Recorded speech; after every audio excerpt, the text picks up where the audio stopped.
Bienvenido a este lugar donde la medianoche guarda secretos. Si te atreves a seguir, suscríbete, deja tu like y cuéntanos en los comentarios desde dónde nos escuchas. Aquí, el silencio siempre observa. Comencemos. Hay algo en la noche que nos transforma. Cuando el mundo duerme y las calles quedan vacías, lo que permanece despierto no siempre es humano. Trabajar de madrugada te enseña que la realidad tiene grietas, lugares donde las reglas normales no aplican. Y lo más aterrador no es lo que ves, sino darte cuenta de que hay cosas observándote desde siempre, esperando el momento exacto en que estés completamente solo para mostrarse. Esta es la historia de un hombre que aprendió esa verdad de la peor manera posible y cuya vida nunca volvió a ser la misma después de aquellas noches en la gasolina. Mi nombre es Roberto Medina Flores y soy de Monterrey, Nuevo León. Tengo 32 años y hace 3 años trabajaba en una gasolinera sobre la carretera nacional, en un tramo bastante solitario a las afueras de la ciudad. Era uno de esos lugares donde casi no pasa nadie después de las 11 de la noche, rodeado de terrenos baldíos y algunos árboles que se movían con el viento como si estuvieran vivos. Acepté el turno nocturno porque pagaban el doble. Mi esposa acababa de quedar embarazada de nuestra primera hija y necesitábamos el dinero. El trabajo parecía sencillo: atender a los pocos clientes que llegaran, mantener todo limpio y vigilar que nadie intentara robar. Mi turno empezaba a las 11 de la noche y terminaba a las 7 de la mañana. Las primeras semanas fueron tranquilas. Llegaban algunos traileros, uno que otro conductor trasnochado, a veces algún taxi. Pero conforme pasaban los días, empecé a notar cosas extrañas, pequeños detalles que al principio ignoré porque pensé que era el cansancio o mi imaginación. La primera señal fue en mi segunda semana. Eran como las 2 de la mañana y no había llegado nadie en horas. Estaba sentado detrás del mostrador viendo mi teléfono cuando escuché el timbre de la puerta, esa campanita que sonaba cada vez que alguien entraba a la tienda. Levanté la vista esperando ver a un cliente, pero no había nadie. La puerta estaba cerrada. Me levanté y revisé afuera pensando que tal vez alguien había tocado y se había ido, pero el estacionamiento estaba completamente vacío. Volví adentro y me dije que había sido el viento, aunque en el fondo sabía que esa puerta era pesada y no se movía así como así. Me senté de nuevo intentando concentrarme en el teléfono, pero tenía esa sensación de que alguien me estaba observando. Esa sensación que te eriza la piel y te hace voltear aunque no quieras. Miré hacia las ventanas que daban al estacionamiento.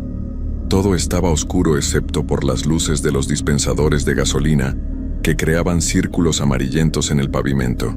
Más allá de esa luz solo había negrura.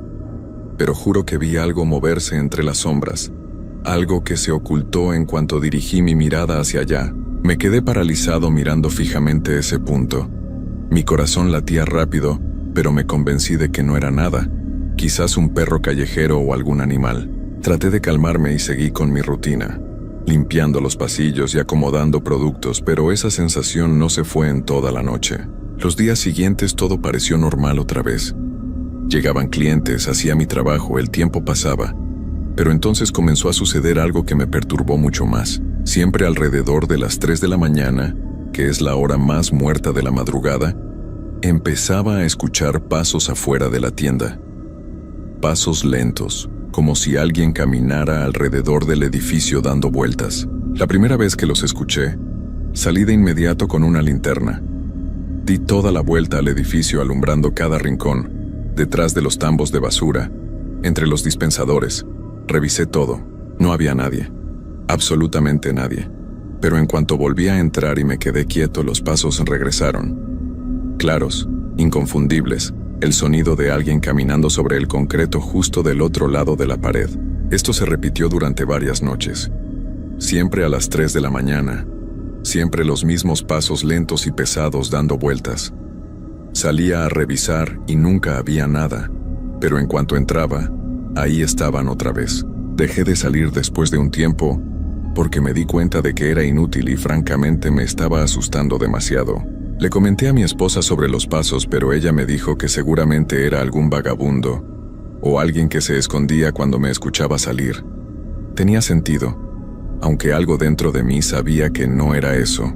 Los pasos eran demasiado constantes, demasiado puntuales, y había algo en la forma en que sonaban que no era del todo normal, como si lo que caminaba no tuviera el peso correcto. Una noche, aproximadamente un mes después de empezar, llegó un cliente que cambiaría todo. Era un hombre mayor, debía tener unos 60 años, con el cabello blanco y cara cansada. Llegó en una camioneta vieja y entró a comprar café. Mientras le cobraba, me miraba de una forma extraña, como si quisiera decirme algo pero no se atreviera. Finalmente, cuando le di su cambio, me preguntó cuánto tiempo llevaba trabajando ahí. Le dije que un mes. Él negó con la cabeza lentamente y me dijo en voz baja que tuviera mucho cuidado, que esa gasolinera tenía mala fama en la zona. Le pregunté a qué se refería, pero él solo repitió que tuviera cuidado, especialmente después de las 3 de la mañana. Se fue sin decir más y me dejó con un nudo en el estómago. Esa misma noche decidí buscar información sobre el lugar en internet. Lo que encontré me heló la sangre. Resulta que años atrás, antes de que fuera una gasolinera, ese terreno había sido una casa donde vivía una familia. Según los artículos viejos de noticias que encontré, algo terrible había pasado ahí. El padre de familia había enloquecido una noche y había lastimado a su esposa e hijos. Después se había quitado la vida en ese mismo lugar. La casa fue demolida y años después construyeron la gasolinera, pero la gente del rumbo decía que el lugar seguía marcado. Varios empleados habían renunciado reportando cosas extrañas. Uno de ellos había terminado en el hospital después de un ataque de pánico tan severo que pensaron que era un infarto. Esa información me dejó muy mal. Pensé seriamente en renunciar, pero necesitaba el dinero y una parte de mí todavía quería creer que todo tenía una explicación lógica. Además, mi esposa dependía de ese ingreso extra. No podía dejarla en esa situación solo porque estaba asustado. Traté de seguir trabajando con normalidad, ignorando los pasos, ignorando esa sensación de ser observado. Pero las cosas empezaron a intensificarse. Los productos comenzaron a caerse de los estantes sin razón. Luces que parpadeaban aunque acababan de cambiar los focos. La temperatura dentro de la tienda bajaba drásticamente en ciertos momentos, tanto que podía ver mi propio aliento. Y entonces comenzaron las apariciones en las cámaras de seguridad. La gasolinera tenía 4 cámaras de seguridad. Una apuntaba al estacionamiento, otra a los dispensadores de gasolina, una tercera a la entrada de la tienda, y la última cubría el interior completo del lugar donde yo trabajaba. Todas las imágenes se veían en un monitor viejo que estaba detrás del mostrador. Nunca les había prestado mucha atención a esas cámaras más allá de revisarlas cuando llegaba algún cliente para ver si necesitaban servicio en las bombas. Pero una noche, como a las 2:30 de la mañana, estaba limpiando el piso cuando algo en el monitor me llamó la atención. Miré la pantalla dividida en 4 y me quedé helado. En la cámara que apuntaba al estacionamiento había una figura parada junto al dispensador número 3. Era la silueta de una persona completamente inmóvil, de espaldas a la cámara. Solté el trapeador y corrí a la ventana para mirar afuera. El estacionamiento estaba vacío, completamente vacío. No había nadie junto al dispensador 3 ni en ningún otro lado. Volví al monitor y la figura seguía ahí, en la misma posición, sin moverse ni un centímetro. El corazón me latía tan fuerte que podía escucharlo en mis oídos. Tomé mi teléfono y le saqué una foto a la pantalla con las manos temblorosas. Luego volví a mirar por la ventana y seguía sin haber nadie afuera. Cuando regresé mi vista al monitor, la figura había desaparecido. Revisé la grabación hacia atrás, pero no había momento en que esa persona llegara caminando o en un vehículo. Simplemente apareció ahí parada y luego se esfumó. Esa noche no pude dormir cuando llegué a casa. Le mostré la foto a mi esposa, pero en la imagen se veía muy borroso, y ella insistió en que seguramente era una falla de la cámara o algún reflejo. Pero yo sabía lo que había visto. Y lo peor es que esa no fue la única vez.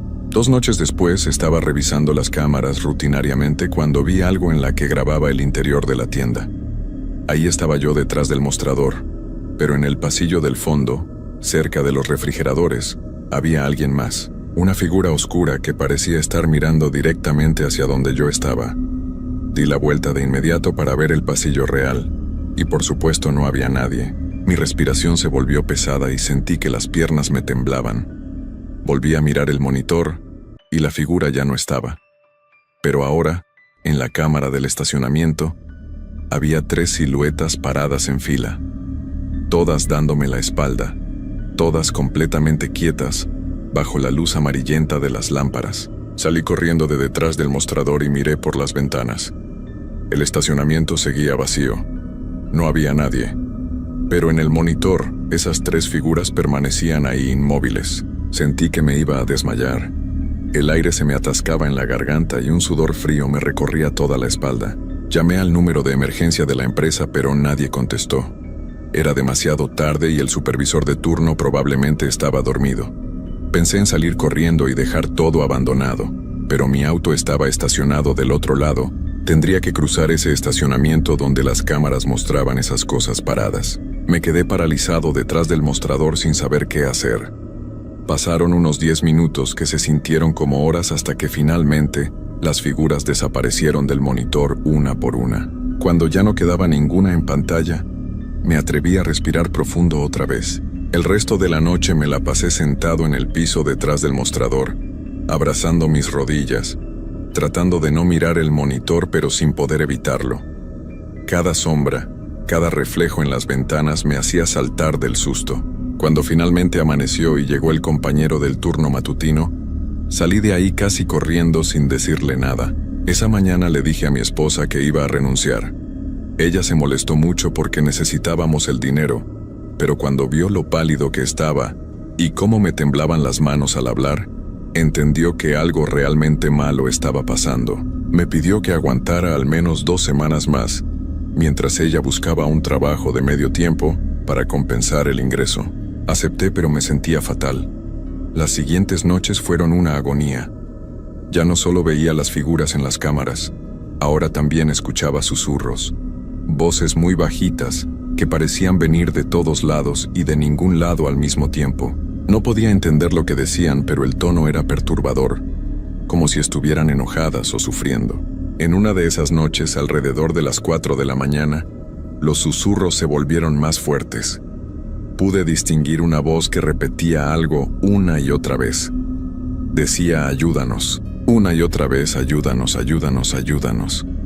La voz sonaba desesperada, rota, como si viniera de alguien que había estado pidiendo ayuda durante mucho tiempo sin que nadie la escuchara. Me tapé los oídos, pero el sonido parecía venir de dentro de mi cabeza. Las luces de la tienda empezaron a parpadear violentamente y varios productos se cayeron de los estantes al mismo tiempo, haciendo un ruido ensordecedor. Grité sin poder contenerme y corrí hacia la puerta para salir, pero esta no se abría. La jalé con todas mis fuerzas, pero estaba como trabada, aunque yo sabía que solo se empujaba para abrirse. Entonces sentí una presencia detrás de mí. Algo estaba parado justo a mis espaldas. Podía sentir su respiración en mi nuca, un aliento frío que olía a tierra húmeda y algo podrido. No me atreví a voltear. Me quedé congelado mirando la puerta de vidrio, viendo mi propio reflejo aterrorizado, pero sin poder ver lo que estaba detrás de mí, porque en el reflejo solo aparecía yo. La voz susurró directamente en mi oído: no te vayas. Las palabras fueron claras como el agua y tan cercanas que sentí el aliento rozar mi piel. Algo me tocó el hombro, una mano que se sentía helada incluso a través de mi camisa, y fue como si me atravesara una corriente eléctrica. En ese momento la puerta se abrió de golpe y caí hacia afuera sobre el pavimento. Me levanté de inmediato y corrí hacia mi auto sin mirar atrás. Metí la llave con manos temblorosas y arranqué derrapando las llantas. Mientras me alejaba por la carretera, miré por el espejo retrovisor y vi todas las luces de la gasolinera apagarse al mismo tiempo, dejando el lugar en completa oscuridad. No volví esa noche ni ninguna otra. Llamé al gerente al día siguiente y renuncié por teléfono sin dar explicaciones. Me dijo que estaba despedido por abandonar mi puesto y que no me pagarían la última semana. No me importó. Solo quería olvidar todo lo que había vivido ahí, pero no pude olvidarlo. Las pesadillas empezaron casi de inmediato. Soñaba con esas figuras paradas en el estacionamiento, con los pasos dando vueltas alrededor de mi cama, con esa voz susurrando en mi oído: Despertaba empapado en sudor varias veces cada noche. Mi esposa estaba muy preocupada y me convenció de ir al doctor, pero ¿cómo le iba a explicar lo que realmente me pasaba? Traté de buscar otro trabajo, pero no podía concentrarme en nada.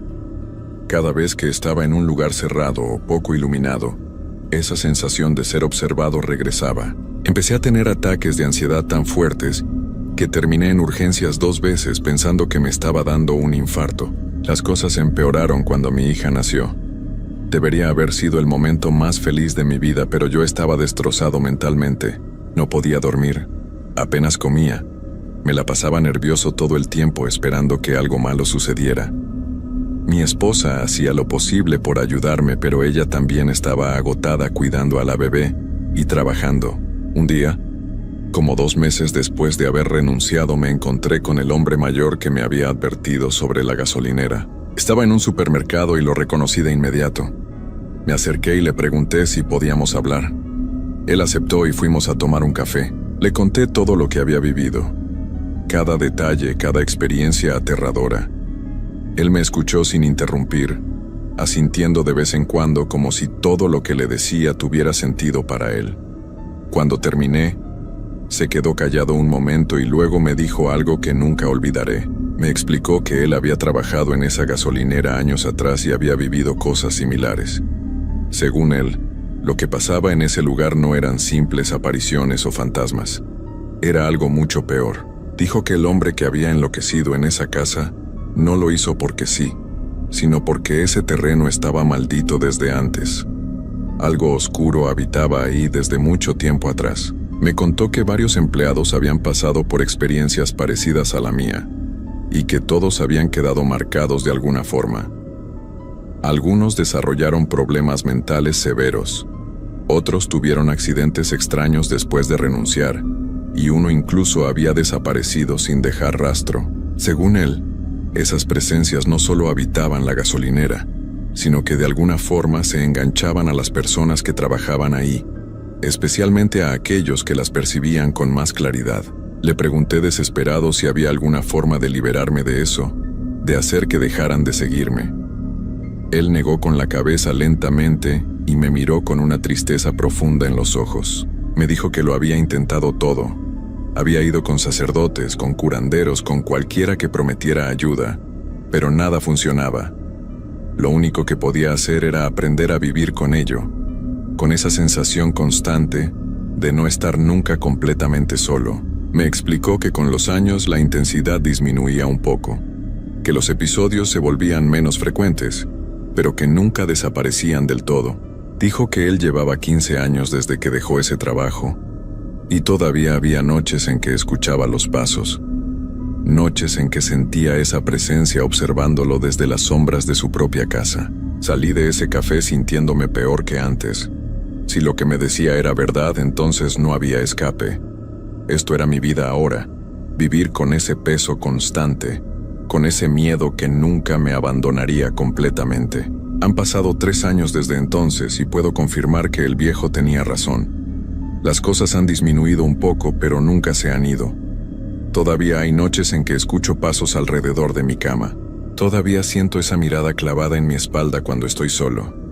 Mi hija tiene 3 años ahora y a veces la encuentro despierta en su cuarto hablando sola.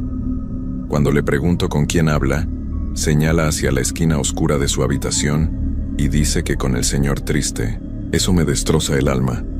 Pensar que tal vez le heredé esto, que esas cosas ahora también pueden verla a ella, me quita el sueño más que cualquier otra cosa.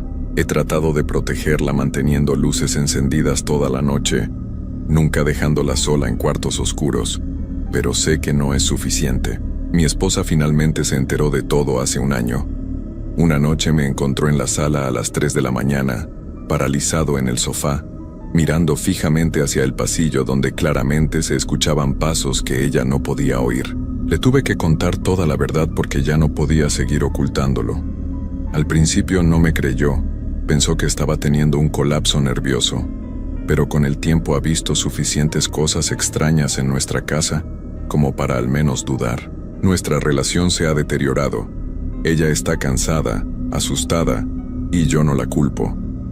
A veces me mira como si fuera un extraño, como si el hombre con el que se casó hubiera desaparecido y en su lugar quedara esta versión rota y aterrorizada de mí.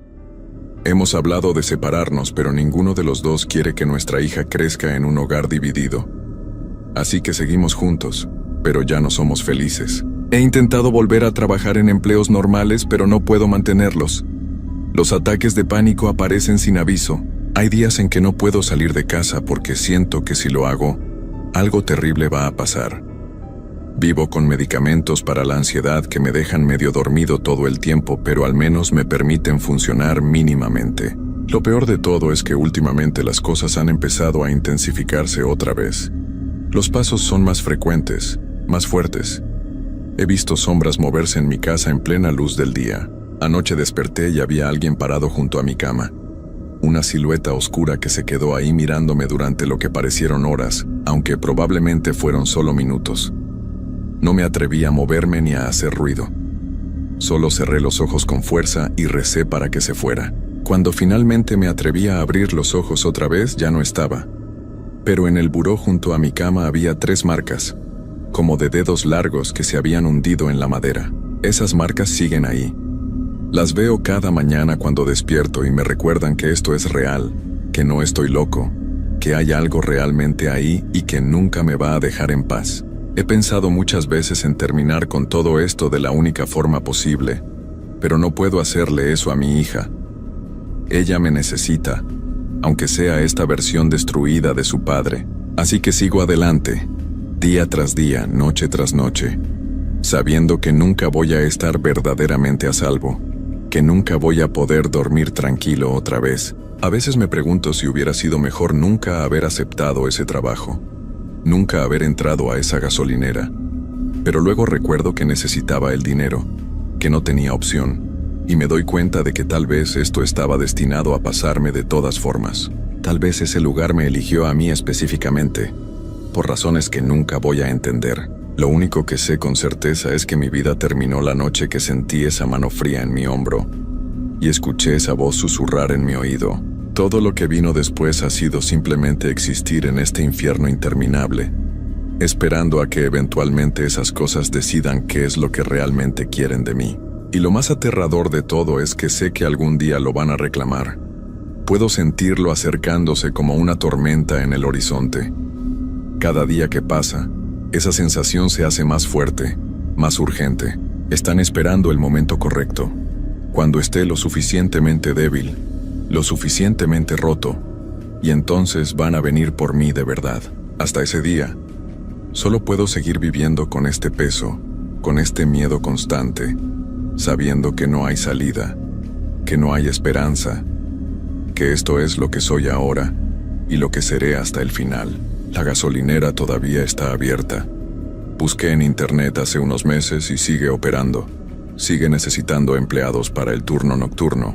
Me pregunto quién estará trabajando ahí ahora, qué cosas estará viviendo, si ya se dio cuenta de lo que realmente es ese lugar, o si todavía está en la etapa de negación, tratando de convencerse de que todo tiene una explicación lógica. Quisiera poder advertirle, decirle que renuncie antes de que sea demasiado tarde, pero sé que no me creería. Nadie cree hasta que lo vive en carne propia. Y para entonces, ya es demasiado tarde. Ya estás marcado, ya eres parte de eso, y nunca vas a poder escapar realmente. Así que aquí estoy, a las 3:30 de la madrugada, escribiendo esto mientras escucho pasos que dan vueltas alrededor de mi casa. Mi esposa y mi hija duermen en el cuarto de al lado, ajenas a lo que sucede, y yo estoy aquí sentado en la oscuridad, esperando a que amanezca, sabiendo que mañana será igual, y pasado mañana también, y todos los días que me queden de esta vida que ya no es realmente mía. No busquen trabajos nocturnos en lugares solitarios. No importa cuánto paguen, no importa cuánto necesiten el dinero. Algunos lugares están marcados por razones que van más allá de nuestra comprensión.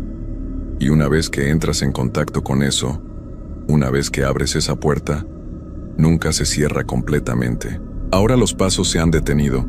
La casa está en silencio. Pero ese silencio es peor que los ruidos porque sé lo que significa. Significa que están adentro. Están aquí conmigo ahora mismo, en esta habitación, observando mientras escribo estas últimas palabras. Puedo sentir su presencia más fuerte que nunca. El aire está tan frío que puedo ver mi aliento. Y ahí, en la esquina más oscura del cuarto, algo se mueve. Algo se está acercando. Ya no tengo miedo, solo cansancio. Un cansancio tan profundo que ya no quiero seguir luchando. Tal vez esto es lo mejor. Tal vez finalmente voy a poder descansar. Lo último que veo antes de que todo se oscurezca es esa mano extendiéndose hacia mí desde las sombras. Esa misma mano helada que sentí en mi hombro aquella noche en la gasolinera. Y ahora sé que nunca me dejó ir realmente. Nunca hubo escape. Nunca lo hubo.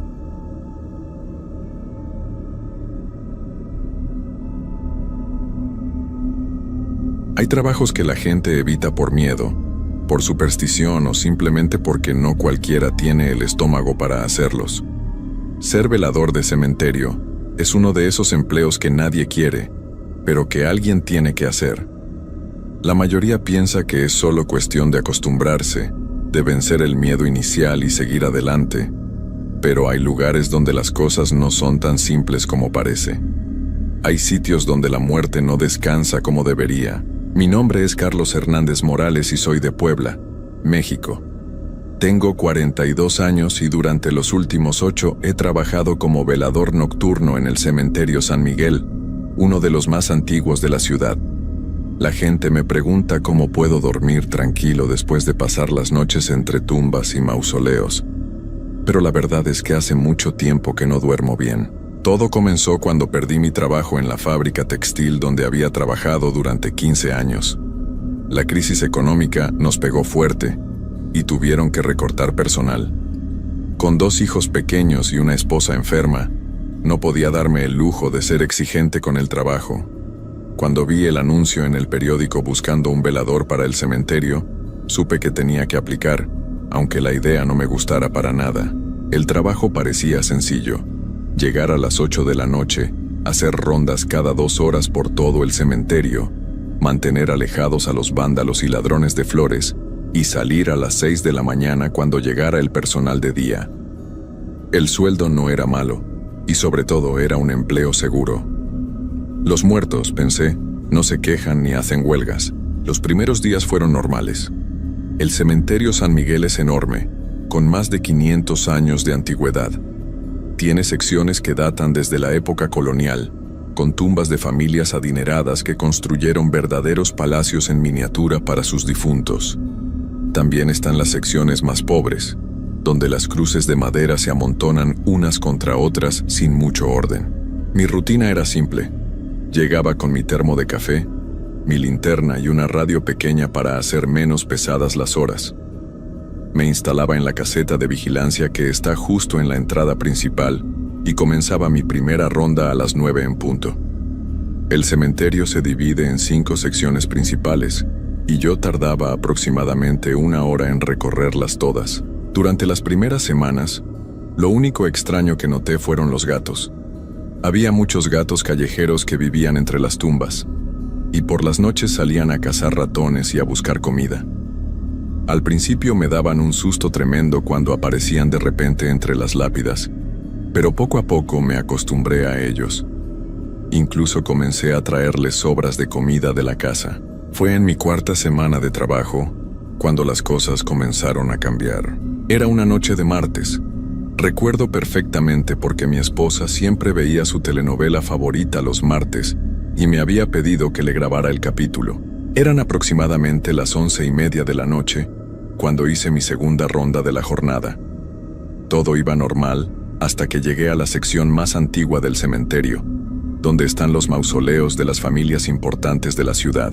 Ahí fue donde lo vi por primera vez. Al principio pensé que era otro velador o tal vez algún familiar que había venido a dejar flores fuera de horario. Era una figura de hombre, vestido con ropa oscura, que caminaba lentamente entre las tumbas más grandes. Lo extraño era la forma en que se movía, como si flotara un poco sobre el suelo. Desde donde yo estaba, a unos 50 metros de distancia, podía ver que llevaba algo en las manos, pero no lograba distinguir qué era. Le grité: «Oiga, el cementerio está cerrado», pero la figura no respondió ni se detuvo. Siguió caminando hacia la parte más profunda de esa sección, donde los árboles son más altos y las sombras más densas. Tomé mi linterna y me dirigí hacia donde lo había visto, pero cuando llegué al lugar no había nadie. Revisé detrás de los mausoleos, entre los arbustos, incluso dentro de algunas tumbas que tenían las rejas abiertas, pero no encontré rastro de ninguna persona. Lo que sí encontré me dejó helado. En el suelo, justo donde había visto caminar a la figura, había huellas de pisadas muy claras en la tierra húmeda. Pero eran huellas extrañas. Parecían demasiado profundas para el peso de una persona normal. Y además, entre una pisada y otra, había una distancia muy grande, como si quien las hubiera hecho diera pasos de casi 2 metros. Me quedé ahí parado, alumbrando esas huellas con mi linterna, sintiendo cómo se me erizaba la piel de los brazos. El viento nocturno movía las ramas de los árboles viejos, creando sombras que parecían moverse y cambiar de forma constantemente. Por primera vez desde que había comenzado a trabajar ahí, sentí verdadero miedo. Regresé a la caseta de vigilancia casi corriendo, pero tratando de mantener la compostura. Me serví un café bien cargado y encendí la radio un poco más fuerte de lo normal. Traté de convencerme de que había sido mi imaginación, que tal vez era algún vagabundo que conocía bien el cementerio y sabía cómo esconderse. Las huellas extrañas podían tener alguna explicación lógica que yo no había considerado, pero en el fondo, sabía que algo no estaba bien. Las siguientes 2 horas pasaron lentamente. Cada vez que miraba hacia las secciones más alejadas del cementerio, me parecía ver movimiento entre las sombras. Posponía mi tercera ronda, encontrando excusas para quedarme en la caseta, revisar el registro, llamar a mi esposa, organizar mis cosas. Cualquier cosa menos volver a caminar solo entre esas tumbas. Finalmente, a las 2 de la mañana, supe que tenía que hacer mi ronda. Era mi trabajo y no podía esconderme toda la noche en la caseta. Tomé mi linterna, me aseguré de que mi celular tuviera batería suficiente y salí a caminar. Esta vez decidí cambiar mi ruta habitual. En lugar de comenzar por la sección antigua, empecé por la más nueva, donde las tumbas son más sencillas y hay mejor iluminación de las calles cercanas. Todo parecía normal. Las flores frescas en algunas tumbas, los gatos que me miraban desde lejos, el sonido ocasional de algún carro que pasaba por la avenida. Pero cuando me dirigía hacia la sección del medio, escuché algo que me hizo detenerme en seco. Era como un susurro, pero muy suave, casi imperceptible. Al principio pensé que era el viento entre las hojas, pero el susurro tenía un ritmo, como si alguien estuviera hablando en voz muy baja. Me quedé inmóvil, tratando de identificar de dónde venía el sonido. Parecía venir de todas partes a la vez. El susurro se hizo más claro, y pude darme cuenta de que no era el viento. Era una voz humana, o algo que se parecía a una voz humana, pero distorsionada, como si viniera de muy lejos o de muy adentro de la tierra. No podía entender las palabras, pero el tono era triste, desesperado, como alguien que estuviera pidiendo ayuda. Caminé lentamente hacia donde creía que venía el sonido, iluminando cada tumba, cada árbol, cada rincón oscuro que encontraba en mi camino. Mi corazón latía tan fuerte que podía escucharlo en mis oídos, mezclándose con ese susurro constante que parecía seguirme a donde quiera que fuera. Fue entonces cuando llegué a una tumba que nunca había notado antes, aunque llevaba semanas haciendo la misma ruta todas las noches. Era una tumba sencilla, con una lápida de mármol blanco que se veía más nueva que las que la rodeaban. No tenía flores, no tenía adornos, solo una inscripción que decía: Elena Vázquez de Moreno, 1962-2010, esposa y madre amada. Lo extraño era que la tierra alrededor de la tumba estaba removida, como si alguien hubiera estado cavando recientemente. Había montoncitos de tierra fresca esparcidos por todos lados, y en algunos lugares podía ver que la hierba había sido arrancada de raíz. Mientras observaba la tumba con mi linterna, el susurro se hizo más fuerte. Ahora podía distinguir que era una voz de mujer, y aunque seguía sin entender las palabras, el tono se había vuelto más urgente, más desesperado. De repente la voz se calló. El silencio que siguió fue peor que el susurro. Era un silencio absoluto, como si todo el cementerio hubiera dejado de respirar al mismo tiempo. No se escuchaban grillos, no se escuchaban gatos, no se escuchaba ni siquiera el viento. Era como si el mundo entero se hubiera detenido. Me di la vuelta para regresar a la caseta, pero algo me hizo voltear una vez más hacia la tumba de Elena Vázquez. La tierra se estaba moviendo. Al principio pensé que eran mis ojos cansados jugándome una mala pasada, pero no. La tierra sobre la tumba se movía ligeramente, como si algo debajo de ella estuviera tratando de salir. Pequeños montoncitos se levantaban y caían, como cuando un topo se mueve bajo el césped. Retrocedí varios pasos, sin poder quitar la vista de lo que estaba viendo. La tierra siguió moviéndose durante unos segundos más, y luego todo volvió a quedar inmóvil. No esperé a ver qué pasaba después. Regresé a la caseta corriendo, sin importarme ya mantener la compostura o la dignidad del trabajo. Una vez adentro, cerré la puerta con llave y me quedé sentado en mi silla, temblando y sudando frío. Pasé el resto de la noche sin salir de la caseta. Cuando llegó la mañana y apareció el personal de día, les conté lo que había visto, pero nadie me tomó en serio. Don Aurelio, el encargado del mantenimiento, se rió de mí y me dijo que todos los veladores nuevos pasaban por lo mismo, que era normal que la imaginación jugara trucos durante las primeras semanas, pero yo sabía que no había sido mi imaginación. Durante los días siguientes traté de investigar sobre la tumba de Elena Vázquez. Busqué en los archivos del cementerio, pregunté a algunos trabajadores antiguos, incluso fui a la biblioteca municipal para revisar los obituarios de 2010. Lo que encontré me dejó más intranquilo de lo que ya estaba. Elena Vázquez había sido una mujer joven, de apenas 48 años cuando falleció. Tenía 2 hijos pequeños y un esposo que trabajaba en una oficina del gobierno. Según el obituario, había tenido un accidente en su casa, una caída por las escaleras que le causó lesiones muy graves. Había estado internada en el hospital durante 3 días antes de fallecer. Pero lo que más me llamó la atención fue un detalle en el artículo del periódico. Elena había sido encontrada por sus vecinos después de que estos escucharan gritos pidiendo ayuda que venían de su casa durante toda la noche anterior. Cuando llegaron los paramédicos, Elena todavía estaba consciente, pero no podía explicar cómo había sucedido el accidente. Los médicos dijeron que las heridas no coincidían completamente con una caída normal por las escaleras. Esa información me dejó muy nervioso, pero decidí seguir trabajando. Necesitaba el empleo y no podía permitirme el lujo de renunciar por miedo. Sin embargo, cambié completamente mi rutina de rondas. En lugar de hacer 3 recorridos largos durante la noche, comencé a hacer rondas más cortas y más frecuentes, evitando siempre la zona donde estaba la tumba de Elena. Por algunas semanas esta nueva rutina funcionó bien.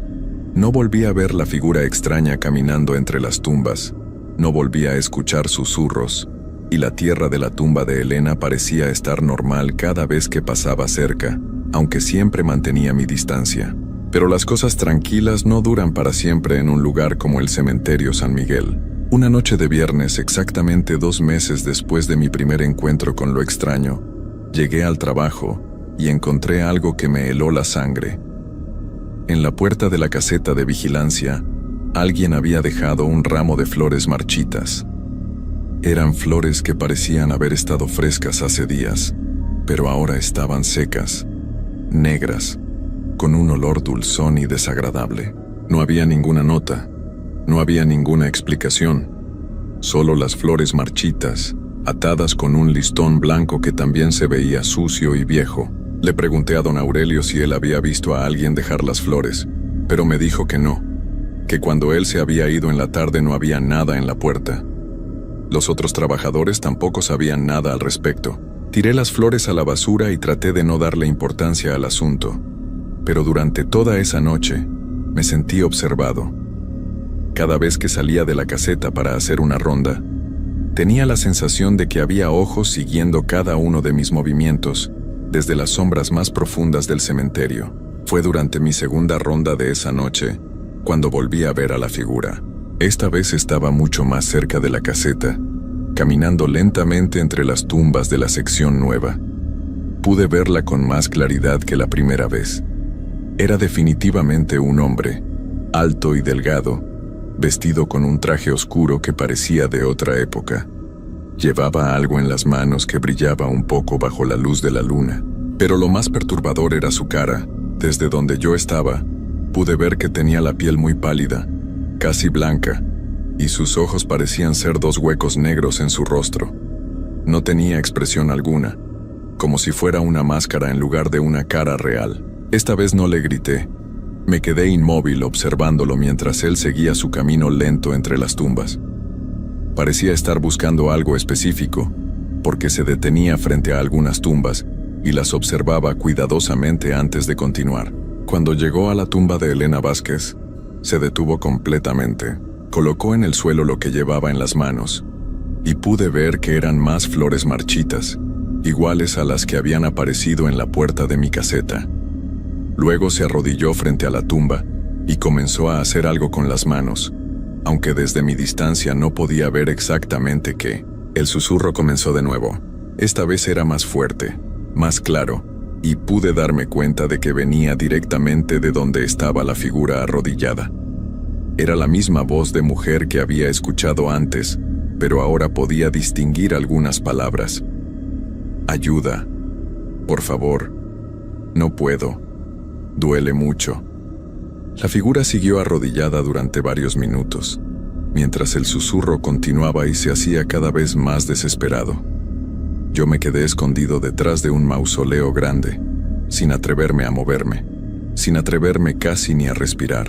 Entonces la figura se puso de pie y comenzó a caminar directamente hacia donde yo estaba escondido. Mi primer instinto fue correr, pero mis piernas no me respondían. Era como si el miedo me hubiera paralizado completamente.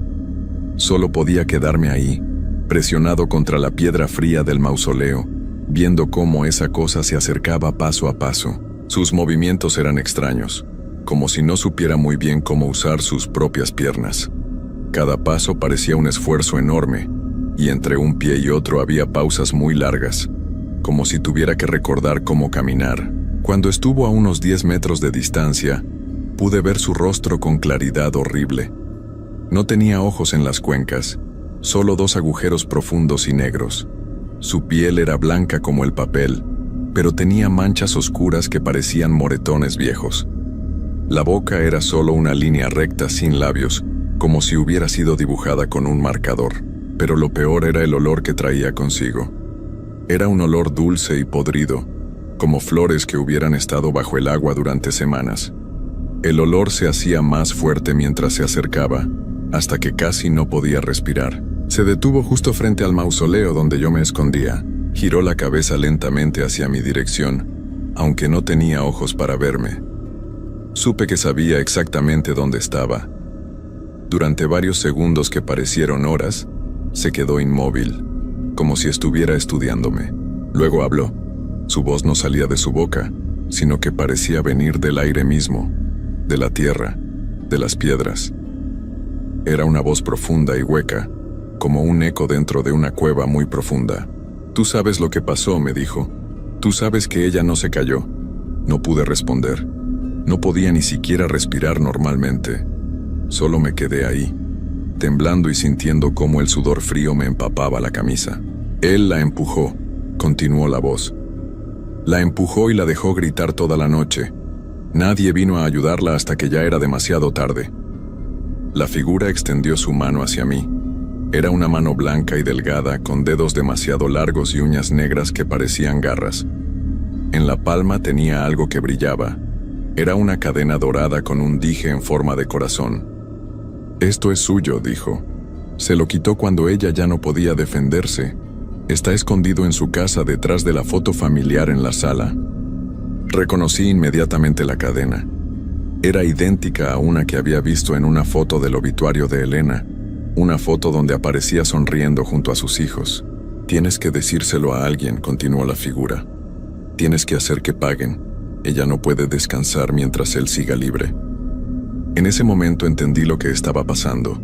La figura no era Elena, sino algo que había venido por ella, algo que no la dejaba descansar en paz. Y ahora me estaba pidiendo que hiciera justicia. No puedo, logré susurrar finalmente. No tengo pruebas, nadie me va a creer.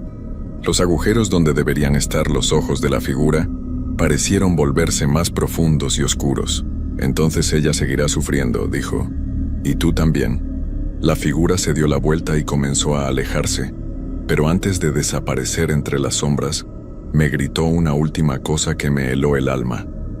Cada noche va a venir a buscarte hasta que hagas lo correcto. Y desapareció.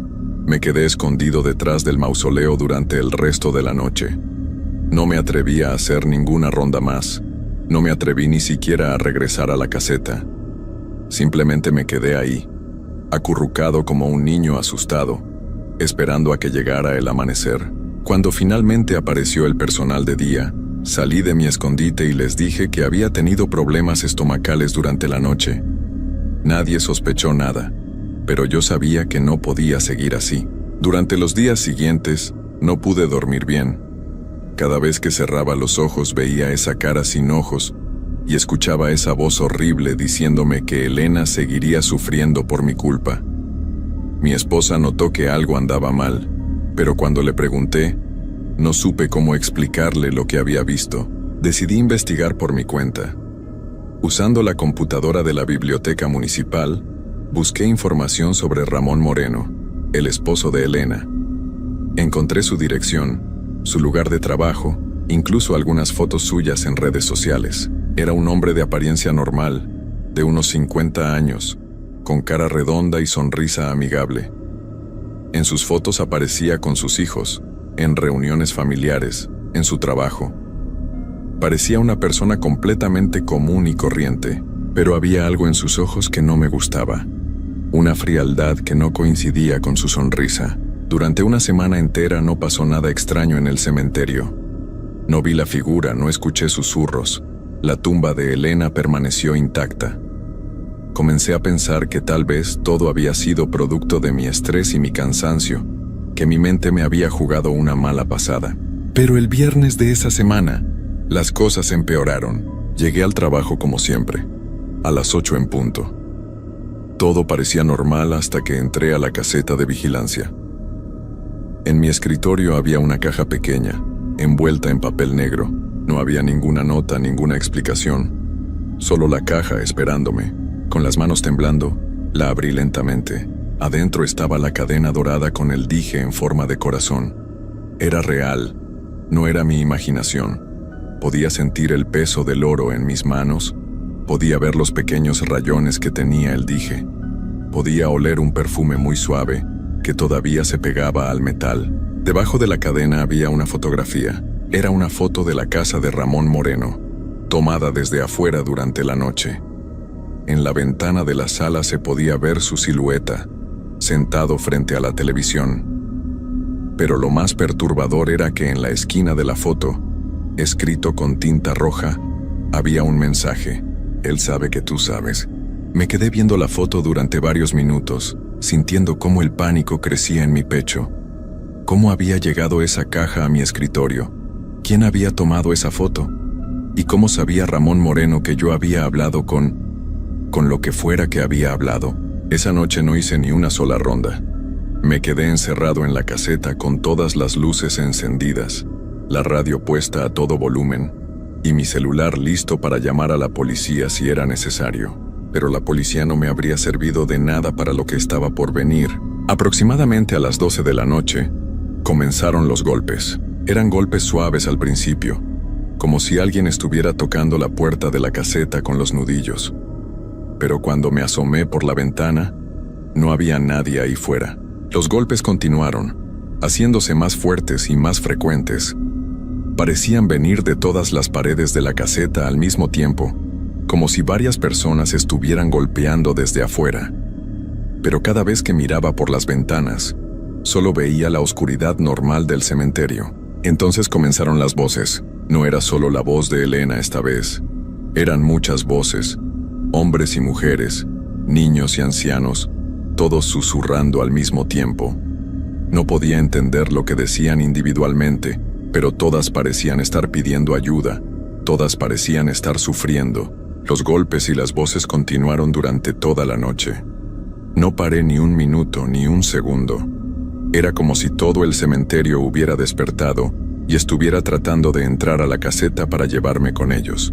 Cuando finalmente llegó el amanecer y todo se calmó, supe que tenía que hacer algo. No podía seguir así. No podía vivir con este terror constante. Pero tampoco sabía si podía confiar en lo que esa cosa me había dicho sobre Ramón Moreno. Fue entonces cuando tomé la decisión que cambiaría todo para siempre. Decidí seguir a Ramón Moreno. El sábado siguiente pedí el día libre en el cementerio, inventando una cita médica que no tenía.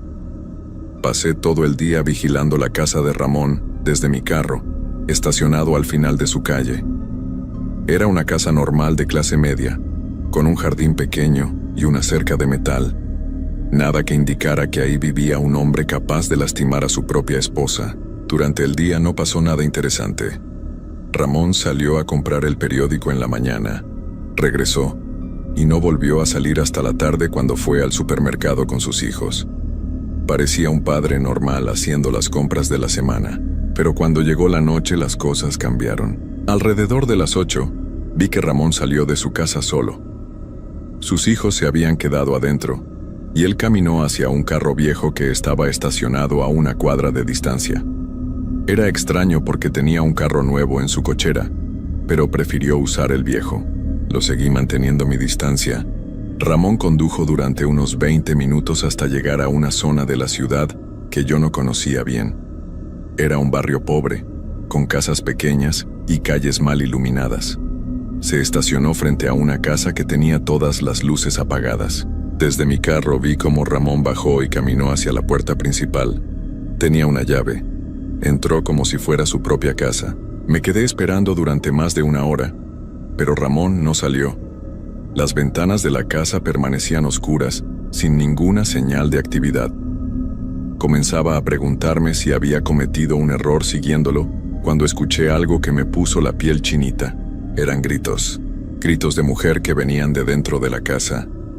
Gritos de dolor y desesperación, muy parecidos a los susurros que había escuchado en el cementerio, pero mucho más fuertes y reales.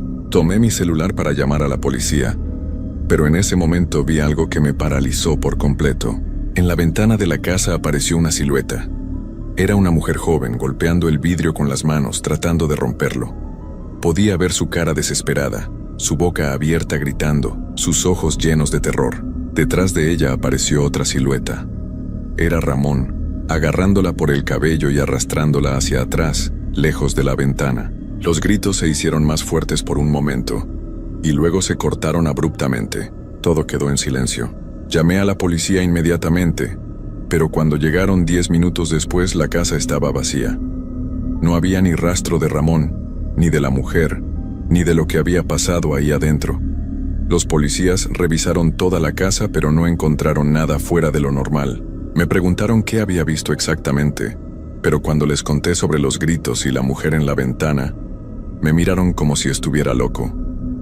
Uno de ellos incluso sugirió que tal vez había sido la televisión de algún vecino, que a veces los sonidos se confunden en la noche. No me creyeron, pero yo sabía lo que había visto y escuchado. Regresé a mi casa esa noche sintiéndome peor que nunca. No solo no había podido ayudar a esa mujer, sino que ahora sabía con certeza que Ramón Moreno era exactamente lo que la entidad del cementerio había dicho que era. Un hombre peligroso que lastimaba a mujeres indefensas. Y lo peor era que nadie me creía. El domingo no fui a trabajar al cementerio. Le dije a mi jefe que estaba enfermo, pero la verdad es que tenía demasiado miedo de regresar. Sabía que esa cosa estaría esperándome, y sabía que estaría furiosa porque no había logrado hacer nada para ayudar a Elena o a la otra mujer. Pero el lunes en la noche no tuve más remedio que regresar. Necesitaba el trabajo y no podía seguir inventando excusas. En cuanto llegué al cementerio, supe que algo había cambiado. El ambiente se sentía más pesado, más opresivo. El aire mismo parecía más denso, como si fuera más difícil respirar. Los gatos que normalmente andaban por ahí habían desaparecido completamente, y ni siquiera se escuchaban grillos o cualquier otro sonido nocturno. Todo estaba demasiado silencioso. Entré a la caseta de vigilancia y encontré otro regalo esperándome. Esta vez era un periódico doblado sobre mi escritorio. Era la edición del domingo, y en la primera plana había una nota que me hizo temblar. Mujer joven desaparecida en circunstancias misteriosas. Carmen Vega, de 23 años, fue vista por última vez el sábado en la noche cerca de su casa. Su familia reporta que recibía amenazas de un hombre desconocido. La foto de Carmen era la misma cara que yo había visto gritando en la ventana de la casa. Debajo del periódico había una nota escrita a mano, con la misma tinta roja que había visto antes. Ahora son 2.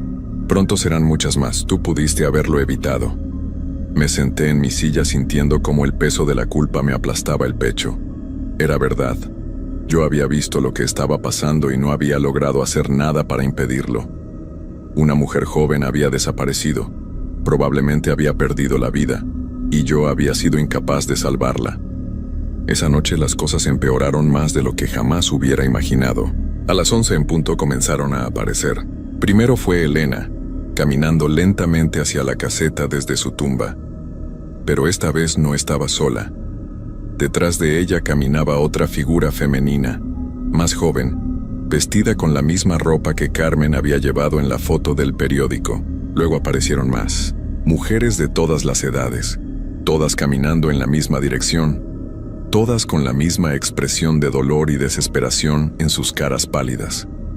Algunas tenían heridas visibles, otras simplemente se veían cansadas, como si hubieran estado caminando durante mucho tiempo.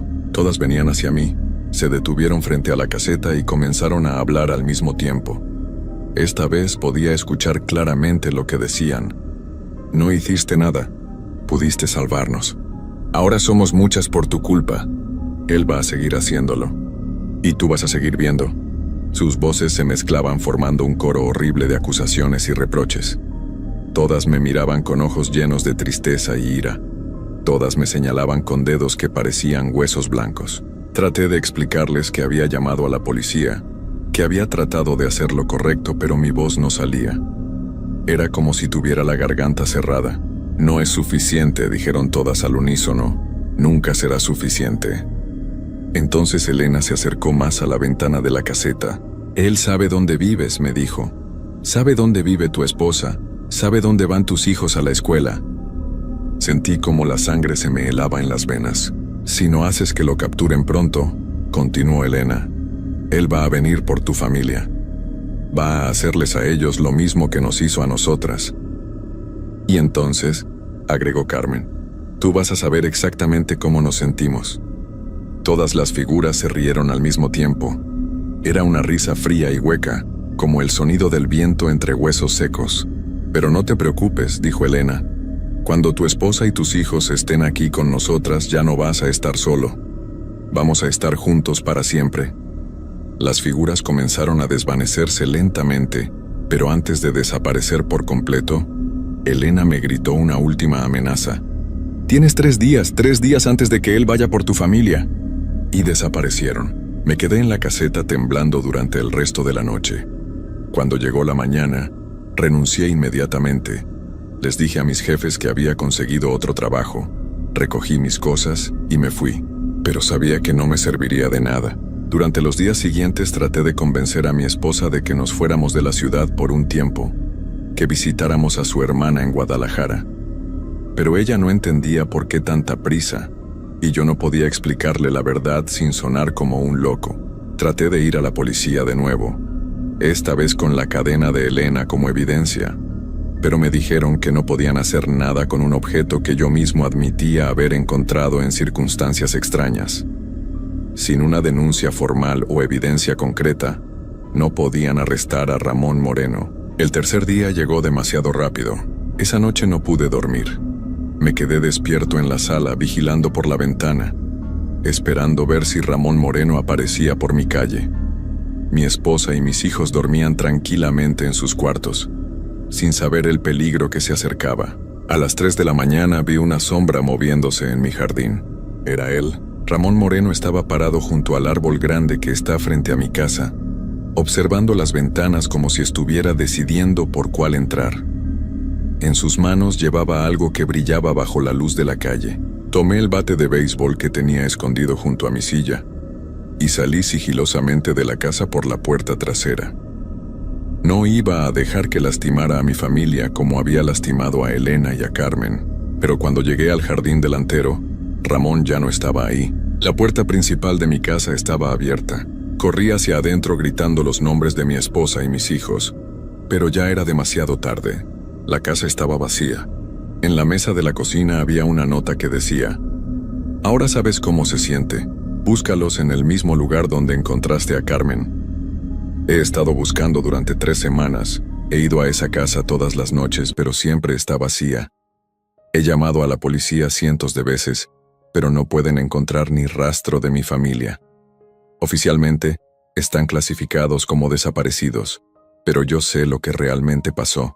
Y lo peor de todo es que ahora, cada noche cuando trato de dormir, escucho sus voces llamándome. Escucho a mi esposa gritando mi nombre. Escucho a mis hijos llorando y pidiendo que los ayude. Escucho cómo me suplican que vaya por ellos. Pero sé que si voy, Ramón me estará esperando.